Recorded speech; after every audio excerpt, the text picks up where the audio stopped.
Cerita Kita. Jangan lupa klik like dan subscribe untuk berlangganan. Halo teman-teman, bertemu lagi dalam Cerita Kita. Kali ini kita akan mendongeng bersama dengan judul Legenda Empat Raja, cerita rakyat dari Papua. Dahulu ada cerita tentang sepasang suami istri di tanah Papua yang sedang menanti-nantikan kehadiran anak. Meskipun tidak kunjung diberi, keduanya tetap berdoa kepada Tuhan setiap siang dan malam. Suatu hari, suami istri tersebut berpikir untuk pergi ke hutan demi mencari kayu bakar yang akan dijadikannya kayu bakar ketika nanti musim hujan. Keduanya harus bergegas mencari sebelum musim hujan datang, karena kayu-kayu di hutan akan menjadi basah. Ketika mereka sedang mencari, banyak halangan dan rintangan karena kayu yang didapatkan hanya sedikit. Namun akhirnya mereka berhasil mendapatkan kayu bakar yang lumayan banyak. Saat diterpa kelelahan, suami dan istri itu kemudian beristirahat sejenak di bawah pohon yang berada di tepi sungai yang bernama Sungai Waikeo. Ketika tengah beristirahat, mata sang suami tertuju pada seberang sungai yang berada di bawah jembatan. Terlihat ada sebuah lubang. Sang suami pun mendekati lubang tersebut, dan betapa terkejutnya ia ketika menemukan ada 6 butir telur besar. Kedua sepasang suami istri tersebut lantas sepakat akan membawa pulang telur-telur tersebut. Mereka berpikir bahwa telur-telur ini mungkin bisa dijadikan persediaan makanan untuk dimasak di kemudian hari. Nah, keesokan harinya, ketika hendak menyiapkan hidangan, telur-telur tersebut justru menetas. Bukannya menetas menjadi unggas atau hewan, melainkan menjadi anak manusia. Dari 6 butir telur, 4 menetas menjadi anak laki-laki dan 1 orang anak perempuan. Lalu yang 1 lagi hanya mengeras dan menjadi sebuah batu. 5 orang anak yang muncul inilah pertanda bahwa mereka diturunkan dari kayangan. Suami istri ini amat senang sekali mendapatkan anak-anak tersebut dan merasa bahwa doanya telah dikabulkan oleh Tuhan.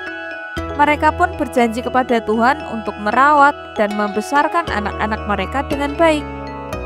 Waktu berlalu, kelima anak tersebut semakin beranjak dewasa.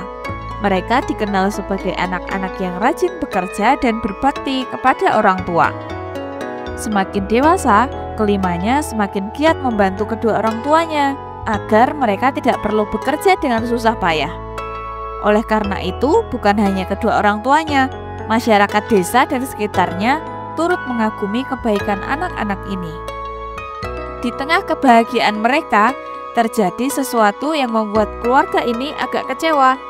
Si anak perempuan satu-satunya itu merasa telah jatuh hati dengan seorang pemuda yang tidak disenangi oleh keluarganya. Meski pemuda pilihannya tidak direstui, ia tetap bersikeras untuk melanjutkan hubungannya. Memilih untuk memegang teguh pilihan hidupnya, si perempuan itu kemudian dengan berat hati pergi meninggalkan saudara-saudara dan kedua orang tuanya demi sang pemuda itu.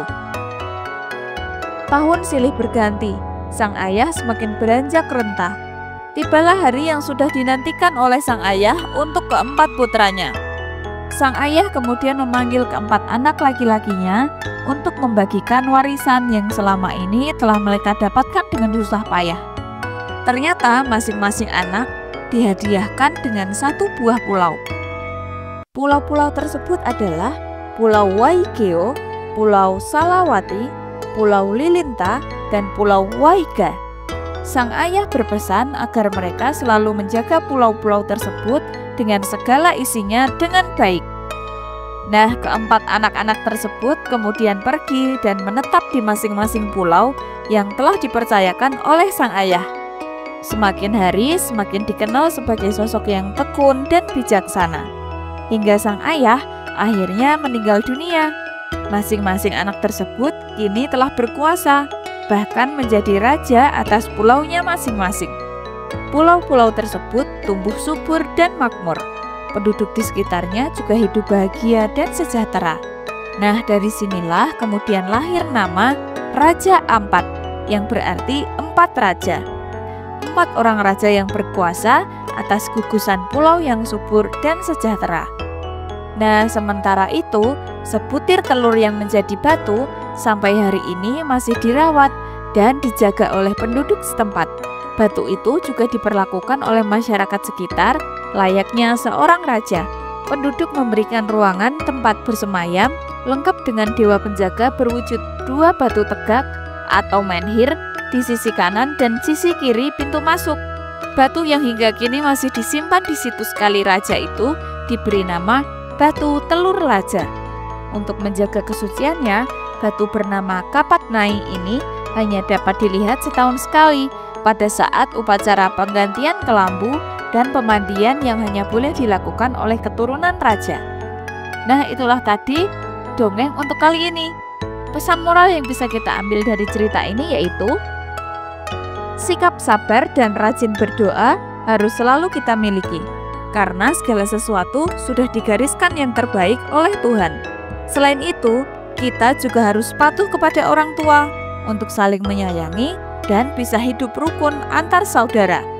Nah teman-teman, sebelum videonya berakhir, pastikan kalian sudah menekan tombol like dan tombol subscribe ya, agar kita masih bisa berjumpa kembali pada video selanjutnya. Sekian dulu untuk cerita kita kali ini. Terima kasih sudah menonton. Sampai jumpa.